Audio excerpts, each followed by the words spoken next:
Hello, everyone. Thank you all for being here. I'm excited today to recognize the career of Major General Mick McGuire and welcome our newest Adjutant General.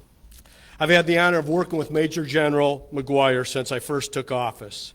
He was appointed in 2013 before I was elected, and he served his state and his country honorably ever since. I'm especially grateful for General McGuire's support this past year as we've navigated through the COVID-19 pandemic.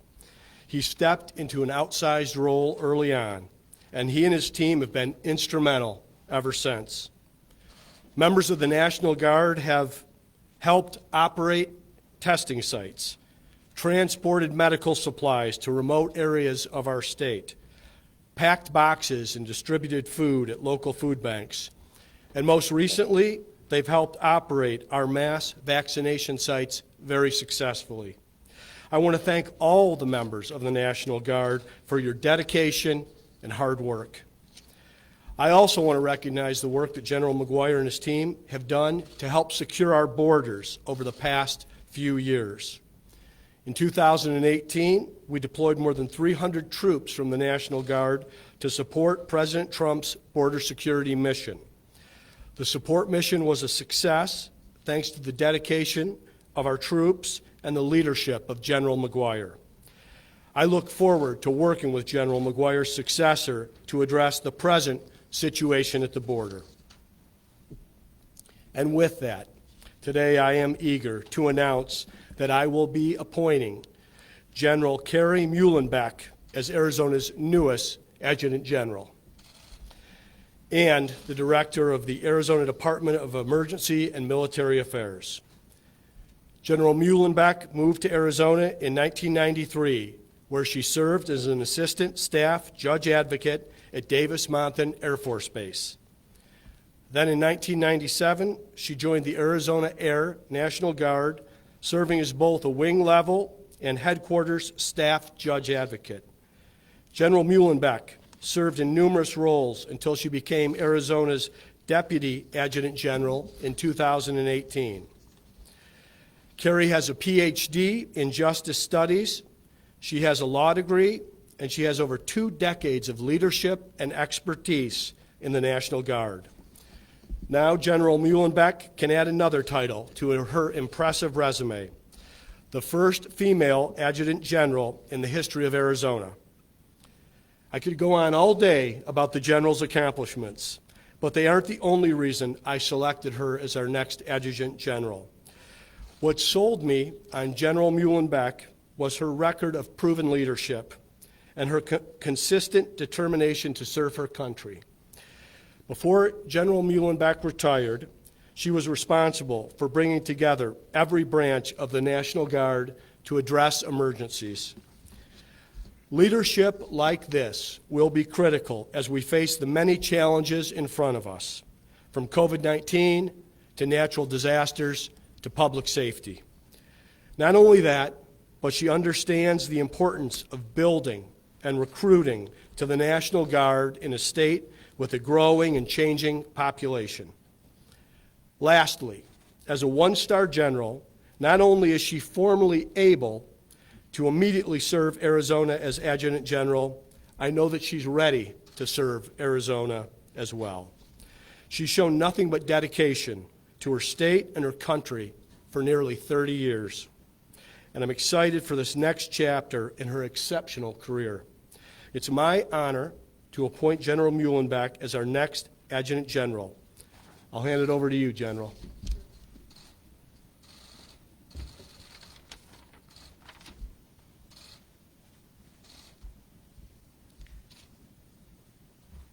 Just taking it all in. You know, I don't think I've ever been more humbled than to be appointed as the state's next Adjutant General. So, Governor Ducey, thank you so very much. I know you had a very talented core of individuals that you spent a significant amount of time with, and each one of them uniquely qualified to do this. I am very thankful that you chose me, that you put your trust in me, and you gave me this opportunity. As the governor said, I came to Arizona back in the early 90s, started on active duty, at Davis-Monthan, and that's when I first came to Arizona. After my 4 years, I separated, and I joined the National Guard, and that's what kept me in Arizona. And for the bulk of my 23 years of service with the National Guard, I was always a traditional drill status guardsman. And if you don't know what that means, a traditional guardsman is really the face of the National Guard. We compose probably over 2/3 of what the National Guard is. That means while I served our country and I served the great state of Arizona, I was also a full-time civilian employee elsewhere. I worked in the community down in Tucson as a deputy county attorney down in Pima County. Today, I continue to work as a professor at Mesa Community College. And so I've always had a connection to the community, one that I'm proud of. But now instead of leaving my plow in the field, I'm leaving my classroom to serve. And serve, I certainly will. I really believe you're looking at the face and you're listening to the voice of a true citizen soldier. You know, I'm not a pilot, I'm not an infantryman, and I'm not going to pretend to be either one of those. I'm a lawyer by trade, I'm an educator at heart, and yes, I also happen to be a female, but clearly I didn't have much control over that.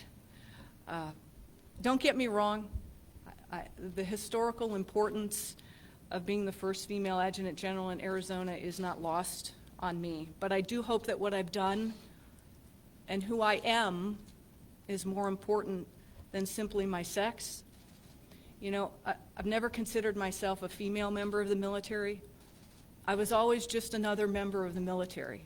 And as the Adjutant General, really my new role is to enable the soldiers and the airmen and the civilians of whatever race, creed, ethnicity, sex they are to be wildly successful. That is my role. You know, I'm so proud to return to an agency, one that continues to test its mettle in really what has been a chaotic and ever-changing world. A big part of me feels like I'm coming home. You know, I haven't been gone that long. And whenever I look at the uniform, whatever restlessness I have, it always calms and it always goes away. And putting on the uniform today, it was no different. Even though I knew I was going to face a corps of reporters, right, and stand here at the executive tower. So the uniform is comforting to me. It's something I'm used to, and I know, moving forward, that the National Guard will continue to meet all their partners wherever they are, and that we will remain ready, we will remain always there. I have to tell you, I was mentored the last 5 years of my career by a phenomenal leader, and that was General McGuire. And I have some very big shoes to fill, figuratively and literally. I was also mentored by a significant number of my peers and my subordinates. They were Army, they were Air, they were Air Force, right? True and true. They were soldiers, they were civilians, and it's all those shoulders that I know I will stand on as we move forward. And together with the 8,300 members of our department, it's going to continue to soar, just like it did under General McGuire. And I couldn't be more thankful, Governor Ducey, for this opportunity, for the faith and the confidence you've placed in me. Thank you so much.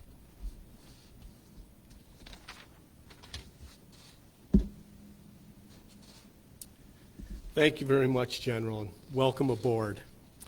On behalf of the entire state of Arizona, I want to thank you for your service. Now, we know that moving forward, we have our challenges ahead of us, and we're still continuing this fight against COVID-19, and we have a crisis at the border as well. But under your leadership, General Mullenbeck, I know we can overcome these challenges and protect Arizonans.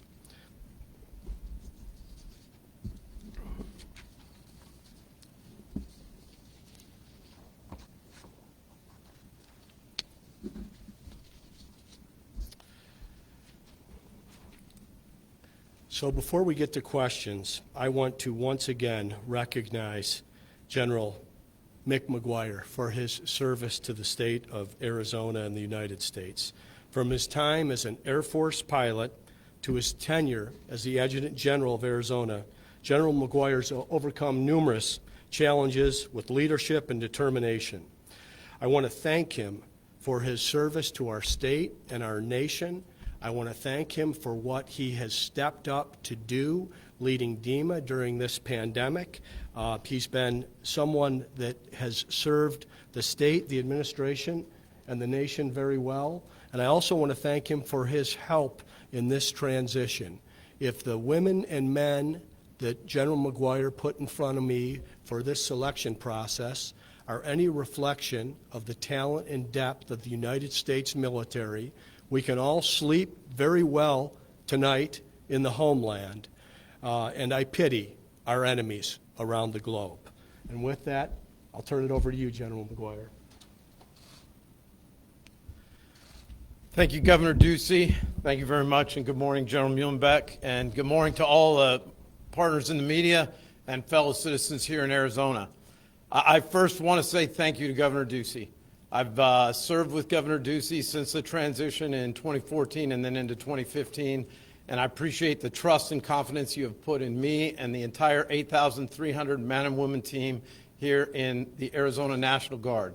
We represent the fabric of this state in all 15 counties at 29 locations around the entire state of Arizona.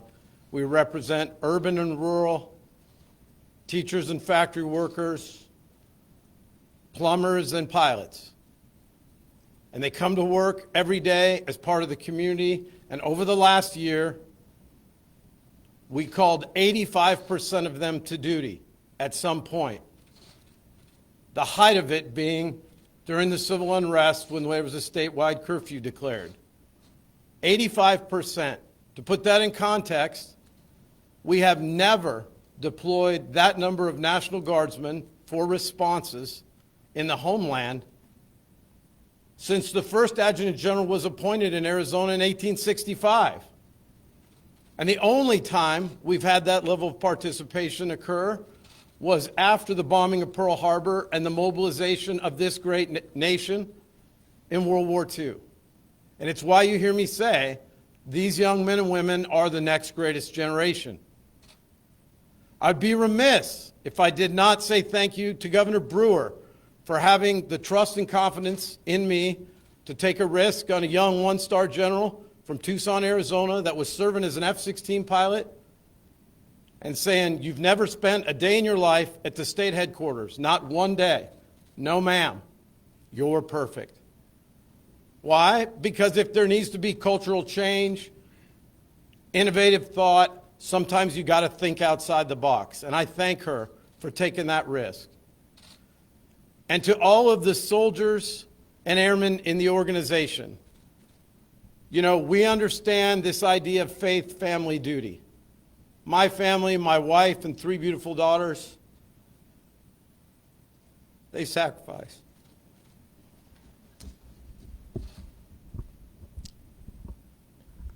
And they make sacrifices, all of them. And I think it's important for all of you to understand, not one time in 8 years, as an Adjutant General deploying units in combat, not one single time has a single guardsman missed their requirements to deploy forward and meet the nation's call. Not one time in the last year has one of them complained to me about leaving their home, leaving their family, leaving their duty, whether it being deploying to the border, working in a food bank in a rural county, or deploying forward to Afghanistan. We are the primary combat reserve of the United States Army and the United States Air Force. We will continue to be that. Our Commander-in-Chief at rest is Governor Doug Ducey. When he asks us to deploy to support the efforts under his authority in the state, we respond legal, morally, and ethically. When asked to do that forward in expeditionary ways at the request of the President, we do that legal, morally, and ethically. And the greatest indicator of the value of the team and the importance of the team and the quality of the team is not their individual deeds, but what the leaders of that organization leave behind. And I can say to my 3 daughters, Carrie Mullenbeck is just the best. She's not a female general. She's just the best. Never forget that. She's just the best. And if you're female and you introduce yourself as such, you're denigrating your opportunity to just be the best. Just be the best. And Carrie, I leave behind 8,300 that I care about.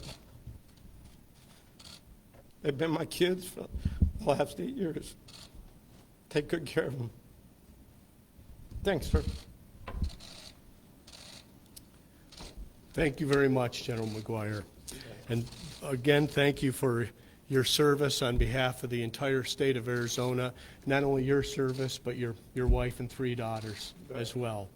Moving forward, of course, there are challenges in front of us. As I mentioned, COVID-19, a crisis at the border, but with General Mullenbeck standing in the gap along with the National Guardsmen, I know we can overcome these challenges and protect Arizonans.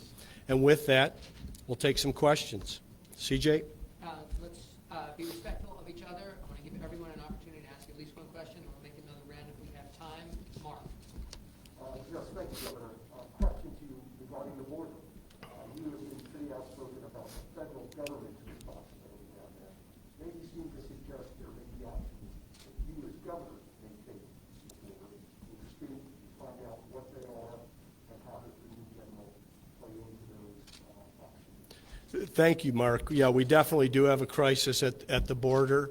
It's not only a border crisis, it's also a humanitarian crisis. The border traditionally is a federal issue and a federal focus. The Biden White House has ignored the situation at the border in Arizona and I think across the southern United States. So we have options as a state. Of course, we're working with ranchers and border sheriffs and leaders at the county level. We also have a phone call into the White House. I plan to talk with the president about what their next steps will be, but the National Guard will be part of this solution, and we will have action taken.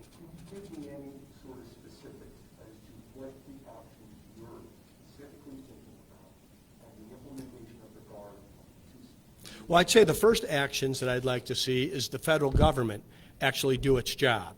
The border was largely stable not that long ago. Today we have 170,000 people that have been apprehended. We have nearly 18,000 children that are in the care of the federal government, and the federal government's not very good at being a parent. We have over 4,000 people that have crossed the border that have been convicted criminals in previous years. So this is something that we need federal support. Now, Arizona is going to do its part, of course, but if we protect Arizona and these same folks are coming through Texas or New Mexico or California, it really goes for naught. So the National Guard to the border is not something new. This is something that happened under President Obama. Of course, it happened under President Bush and President Trump. We're trying to get the Biden administration to realize that the border is part of the situation that their White House is responsible for. I'm sorry to keep part of it, sir, with all due respect, but I'm just trying to find out what options are you specifically thinking about that would involve the National Guard? The National Guard serves in a support role when they go to the border. Of course, we already have Customs and Border Patrol at the border. We also have Immigration and Customs Enforcement. They need to work together in a partnership with the National Guard supporting them.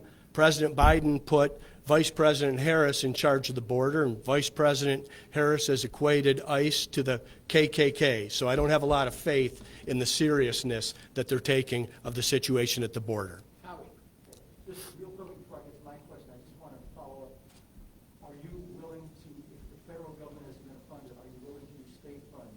Yes, we're going to use every tool, authority, and resource that we have. To be successful on the southern border, we need to work in partnership with the federal government. But Arizona is going to act regardless. Okay. You've obviously seen what happened in Georgia, where they lost Major League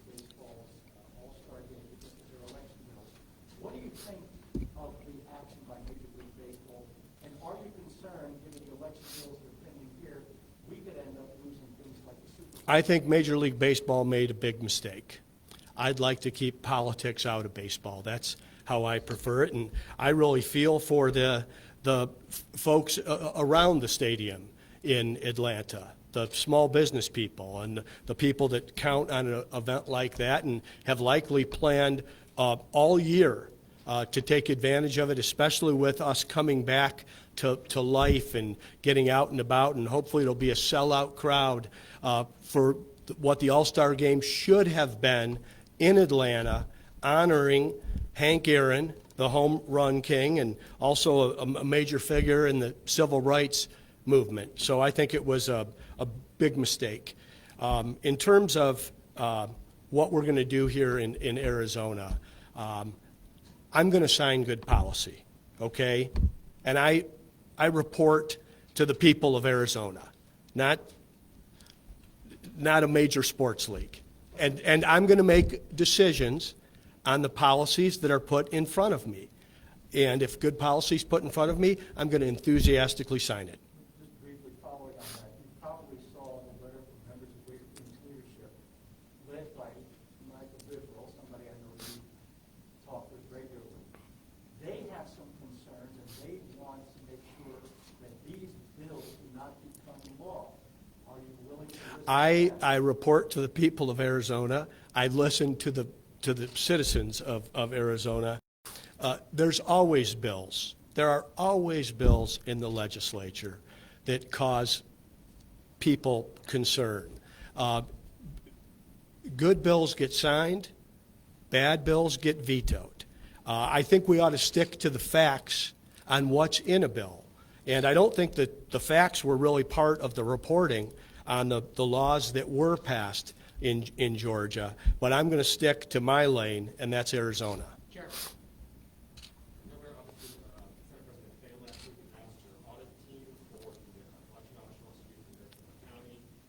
Announced the terms of that audit. Do you have any concerns given who's going to be doing this audit, what kinds of some of their activities in recent months, or their statements about the election, and some of the things that are in this contract, very bizarre things like looking to counterfeit ballots, searching for ambiguous anomalies in precincts, going to people's homes, not just I'm going to leave that to President Fan and the legislature. if you don't have any, do you feel like this audit will be fair? Well, I'm going to leave that to President Fan. I mean, let's see what the report says and how it's presented. Dennis. Yeah, I did want to ask you, I asked CJ the other day about this bigger health department award, this $1 million contract to a consultant for PR work during this COVID pandemic to raise awareness among Hispanics about masks and vaccines. Do you think single source, no non-competitive contracts for this kind of important work is the best way to do this kind of business, or should have been other options? Well, I'm not aware of the award that you're discussing. I trust Kara Christ and her leadership at the Department of Health Services, and I'm certain they made a good decision. Does it look, how does the public not look at this as cronyism, as getting paid back? Like I said, you're breaking news to me. I, of course, put good people to lead agencies, and then they make decisions and support the mission of the administration. Raises no concern that one of your paid for consultants got. Dennis, I don't have any idea what you're talking about. Well, I'd have to have some idea what you're talking about. So, Let's go to Jonathan. Just to follow up on Howie's question, other than the public GPL letter, have you heard from members of the business community about the election bill? I hear from a lot of people. I'm proud of the broad network and the large amount of coalitions that have been supportive of the administration over the years. And of course, every legislative session, people want to make their case. That's why we go through the briefing process we do when a bill does pass through both chambers. I think 92% of the legislation that I've signed since becoming governor has been bipartisan legislation. I think Arizona's record as a state in terms of growth and economic prosperity and personal income growth, as long as net in-migration is good or better than any state in the country. So we've moved good policy forward. People want to make the case in this session. In many years, we lost the session last year. So I'm going to be listening. I'm going to be open-minded, but I'm going to be signing good policy and vetoing bad ideas. But the chamber has every right. They are a co-equal branch of government, and this is how our laws are made. They're presented by legislators. They go through both chambers. They need a majority vote. And if they're successful on the third reading, they come to the governor. You mentioned earlier that there's misreporting around the Georgia bill. Is that came up to you? Is that something that you would have signed? I don't think that's a really fair hypothetical, which is what it is, and you know I'm not going to trade in hypotheticals, but Arizona's been a leading state in terms of election reform, improvement, and integrity since 1992. Many of these other states are aspiring to have much of what we have here in Arizona. So I just don't think it's a fair analogy because their laws are completely different than ours. Dylan? I will point out, though, some of the things that were said about the Georgia law were pointed out by the Washington Post with 4 Pinocchios for what the comments President Biden made on how he presented the law in the state of Georgia. That's quite a fact check. Yeah, you did say several times that you're going to sign good policy, you're going to sign bad policy. I know you don't like to comment on any legislation. And I don't. These have gotten a lot of attention. Have you seen bad policy that's about to come up here? Is there anything that's pending down there that you consider bad policy that's I'm going to stick to my policy on this. I mean, I think there's something like 16 or 1700 bills that have been dropped. Okay. Well, it's very, very rare, and I know that you know this because you've been down here this long, that a bill as presented is the bill that arrives if it is successful. So it is the input of the 90 elected leaders in their own right along the way that will determine if the bill fails, if it succeeds. And then I do have a role as the executive whether I would determine it to be good policy. Dylan? Governor, so you've been a big champion of Arizona's elections. Seconds ago, talking about how well Arizona has done elections. You were there on November 30th signing the election and the result official. Do you think the Senate audit is necessary?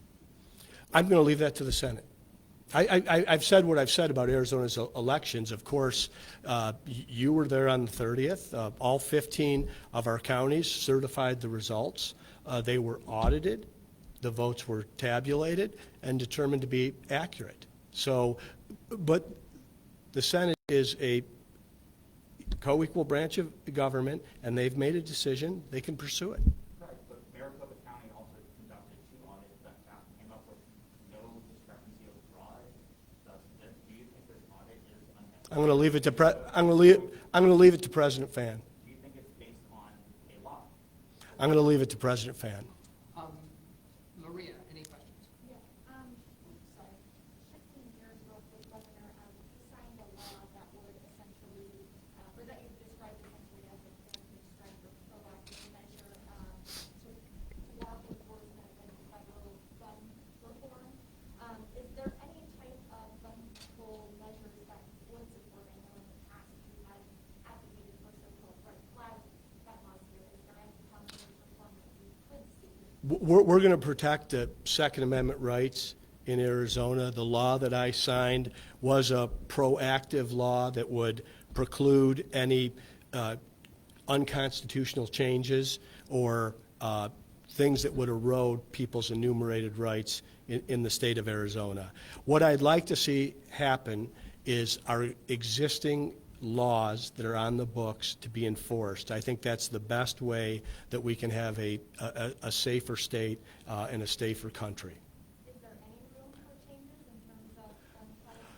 I think, and this is the same to Dylan's earlier question, I always think there's room for improvement. on what can be done. Much of what we've done in Arizona in terms of populating our census on the background check. So if someone has been arrested or is a felon from another state and is visiting Arizona or changing residence to Arizona, we can make a better decision on and apply the law more evenly with of course, equal justice. So we've done that. We've not only advocated for that, we've resourced that. So there is room for improvement, but what I believe in this current time is that we should be enforcing the laws that are on the books. Could I just quickly follow up to her question? Mm-hmm. For 2 years, you made a big point about stop orders. You included one of your stated statements. Last 2 years, nothing. Have you given up on stop orders? I've heard no speeches, no presentations. Have you just been beaten back by the NRA or what? No, we've got an agenda that we're moving forward. I mean, we've put it out in the state of the state, and there's other things in the legislature that we're working on. It's rather aggressive, and that's what we're focused on. Thank you all. Thank you, everyone, and again, congratulations to General Mullenbeck. I'm very much looking forward to working with you in the coming years, and again, to General McGuire. I know this isn't goodbye, it's a thank you, and your service to Arizona and your representation of the women and men in the National Guard has just been incredible. So thank you on behalf of all the people of Arizona. Yes, sir. Thanks, everyone.